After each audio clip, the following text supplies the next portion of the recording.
ABC's purpose of good things happen to deserving people. ABC is owned by Disney to make people happy. That alignment of purpose is just transformational. So as entrepreneurs, once you figure out your purpose, you're looking for partnerships of purpose and shared purpose, because that's when you can have explosive growth and it's just fun. I'm so impressed with all of that. It was a lot to take in, which is so amazing. But one of the things I really heard there. Welcome everyone to today's Scaling with People podcast. I'm going to be your host, and I'm excited to introduce James M Rink, our guest today. We're going to be talking about the purpose of you and your business. James, welcome. Tell us a little bit about yourself. Thank you for having me. You know what I love about your podcast? It is all about entrepreneurs, startup, and uniting people together around a big idea. And that's my wheelhouse. I love talking with idea people, entrepreneurs that want to make a difference, a positive difference in the world.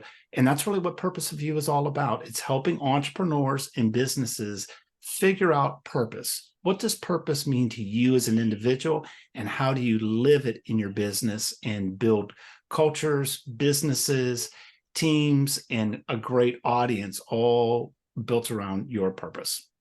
I love that. So when you're thinking about purpose statement, being in human resources, my thinking goes right to that mission, vision, value statements, right? How do you write a purpose statement for your business that you're kicking off, and even for yourself and your team members? Yeah, good question. I always start with the individual first. So if I'm working with a CEO, I help the CEO define what purpose means to them. And I've got a very simple formula for it. Purpose is made up of words of feelings put to actions to connect to people. That's what equals purpose. So what we work on together with Purpose of You through the masterclass, through the teaching and training, is helping the CEO, the leader, number one, to figure out what core feelings they have in their life that they want to put through their actions to connect to people. Now, I talk with a lot of business owners all the time. If you can get down to the feeling aspect of it, then you can layer on the skills, the services, the products, everything that goes into a business. But it all comes down to the purpose. The easiest purpose statement for any entrepreneur to understand is what Walt Disney wrote in his 20s when he founded Disney. Disney's purpose is to make people happy. Again, core feelings for Walt was happy. He's in the happiness business. You can monetize happiness. He does that through his actions, or did that through his actions in making things. It wasn't animation, it wasn't theme parks, it wasn't movie. He just wanted to make and create. People was who he wanted to touch with his purpose of core feelings of people, of happiness, to a great big audience. And it just turned into a monster of a business that any entrepreneur can be inspired by. Feelings put to actions, connect to people, equal purpose.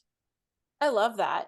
And so many times too, thinking about this from a human resources people perspective, you really do need a good solid purpose statement, because people as a startup company, you're a risk to anybody, right? You might not be around. Hopefully you are. Hopefully you're successful. Hopefully you're the Disney of the world, right? But there are a lot of startups that are only there for a little bit.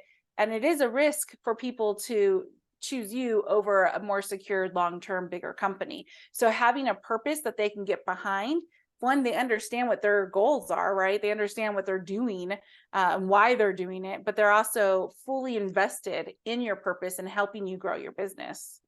Yeah, purpose is just what I call it creates a flywheel of purpose, because the more you're living your purpose, the more contagious it is for yourself. So it just is self-generating and self-giving. For example, my purpose is to communicate hope, to help people, to make people happy. I can do that as a television producer. I can do that through Purpose of You to help entrepreneurs and people figure out what their purpose is and then build monetizing business plans around that purpose. But it's so inspiring. I love doing it. I can get up doing it. It's just like walking, because it's very natural. It's organic to who I am as an individual. Every entrepreneur has that same calling within themselves. That's why they want to start a business in the first place. I do a lot of talks at colleges and universities and deal with Gen Z, people that are 25 years and younger, that they all want to start businesses. 72% of them want to be an entrepreneur to help start businesses to fix the world's problems. That's a greater good. It's serving a greater good. And knowing that your life, your company, your businesses, plural, all can serve a greater good of mankind, but it comes authentically to the individual entrepreneur once they're able to figure out what their purpose is. So I'm going to pull the lever here. You talked about television entertainment, and I don't think you really shared your past experience in your intro. I'd love to learn more a little bit about from your past entertainment television experience, how you've taken this purpose of you from that experience and supporting the different musicians and actors and so forth in your entertainment life. Yeah, and actually Purpose of You was foundational in that. I started my first business when I was 27 and as a television producer. I fell in love with television when I was in high school. I took a high school television class and absolutely loved it. And it was in a season of time that MTV had just come out, and this was in the 80s, and I loved MTV. It just blew my mind. I was a musician, I loved music, but once I was able to marry music and television, I thought that's where I want to do. Got a degree, lived out in California, was working around, started this small business, and I became a big fish in a very small pond. At 27, I started the business. By the time I was in my early 30s, I had moved to Nashville because I really wanted to be in Music City, USA, and get into the music business to produce music television shows. And I needed a plan to get me from doing $10,000 projects into the multi-million-dollar projects. And a buddy of mine recommended a business book called Built to Last. Jim Collins, Jerry Press wrote this exhaustive 7-year study of visionary businesses, and they all had purpose statements, values, big goals, and they're all 6 times more profitable than the competition. So I immediately thought, okay, I got to write a purpose statement. Like you said earlier, what your question was, how do you write a purpose statement? What goes into it? Couldn't find a book or a resource. Well, I'm a writer by trade, and that's my area of television. So I thought, well, maybe I could reverse engineer it. So that's when I started looking at Disney's purpose statement and Nordstrom and Sony, and then other visionary businesses like Nike and Southwest and Apple. And that's when I discovered the pattern: feelings put to action to connect to people equal purpose. So I immediately, once I wrote my purpose statement to communicate hope, to help people, to make people happy, I began to just live it and breathe it every opportunity I could. As a sales guy, as a writer, as a creator, I'd go to a party, a business function, and I just found new ways to just communicate hope to people, help people, make people happy. And it just viscerally connects other people around. And quickly after that, that's when I started to get my first opportunities as a television producer and I quickly was able to bring my purpose to my first television show that I was able to build for the Country Music Association and at that year, CBS. And we wrote a purpose statement for that show. And that's what really drove purpose into the narration of a television show and a country music concert that originally was on CBS and then moved over to ABC. And quite frankly, once it moved over to ABC, at the time, Andrea Wong was the senior vice president of programming. She had a purpose statement for her department of alternative programming, of good things happen to deserving people. And that's the lens of perspective of purpose, why she greenlit and started Dancing with the Stars and Extreme Makeover Home Edition and The Bachelor. It's all good things happen to deserving people. And that's when you really create the alignment of purpose. And we teach this in a lot of my keynote talks, is my purpose is to communicate hope, to help people, to make people happy. We got connected with the Country Music Association, and we created a television show of the artists giving back to the fans of country music, which tapped into ABC's purpose of good things happen to deserving people. ABC is owned by Disney to make people happy. That alignment of purpose is just transformational. So as entrepreneurs, once you figure out your purpose, you're looking for partnerships of purpose and shared purpose, because that's when you can have explosive growth and it's just fun. I'm so impressed with all of that. It was a lot to take in, which is so amazing. But one of the things I really heard there that resonated with me, I haven't really thought about it in this way, is you have your purpose statement for your business, but does your team have a purpose statement? You know, you said this one show had a purpose statement. So that means you have multiple purpose statements because for those shows, just as you would if you take that into a business setting, you would have that for each department. And if a department head has a purpose statement for their team, how much more are you going to be able to connect, engage, and align, like you said? Yeah. And what you just said, engage, is the key factor. And this is what we lead in all of our corporate clients is number one, help the CEO figure out what their purpose is. Number two, make sure the company has a purpose statement. Then what I do is I'll sit down with the CEO and their key leading team, if it's the C-suite executives or their key leaders, and make sure everybody has a purpose statement. Everybody understands the CEO's purpose. Everybody understands the company's purpose. Then they get to be able to just organically come up with new ideas where they're bringing their purpose to work. Then you scale it down to the next department to where everybody in the company knows their life's purpose and has a personal purpose plan that's directly connected to the organization's purpose. So there's a community of purpose within the company.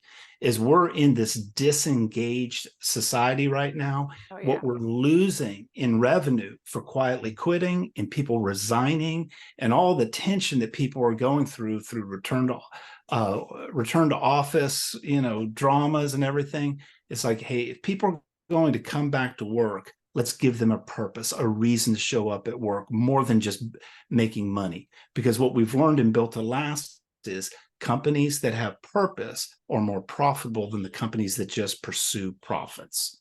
Six Yep. times more profitable. So you just are trying to engage people with their purpose to unite and connect to the CEO and the company's purpose.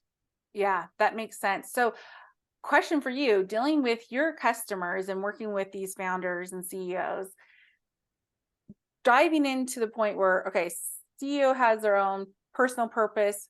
Here's the company purpose. Let's start working on the executive team purposes and then the department-based purposes. Have you found, like, my first instinct is like, this is awesome. But then I'm like, oh my gosh, what if I have 20% of my employee population, their purpose does not align with the company, and all of a sudden now I got tons of people quitting over it? What has been your experience of actually working this downward to ultimately the IC level, and how that has impacted the employee retention and engagement? Yeah, what I found is that's a legitimate concern. What I find most cases is that they have made a decision already to commit to the company and want to work with the company because they're already feeling something viscerally that drew them to the company. 9 times out of 10, it's the CEO and whatever their passion is. They feel connected to it. And one of the things that we talk about a lot in Purpose of You is the simple principle that neuroscience, starting in the 90s, have taught us that we are feeling machines that think as human beings, feeling machines that think. Once we can wrap our head around that truth, it means you're not making decisions as a leader based on your intellect as much as how you feel about that intellect. And that is baseline for emotional intelligence.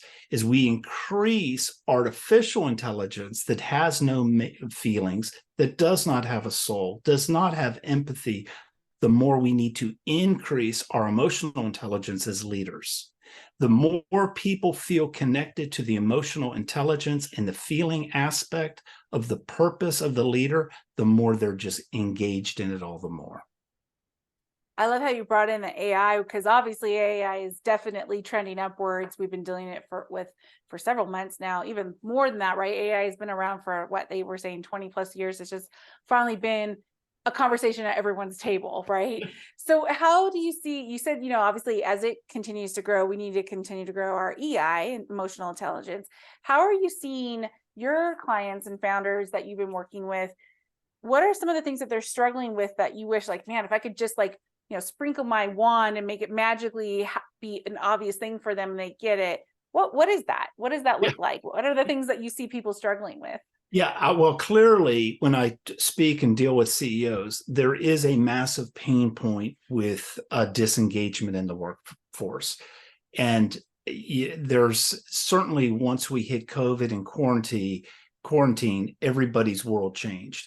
We are certainly in a what a lot of people are calling it a mental health crisis in our workforce in America, and that's creating a lot of the disengagement.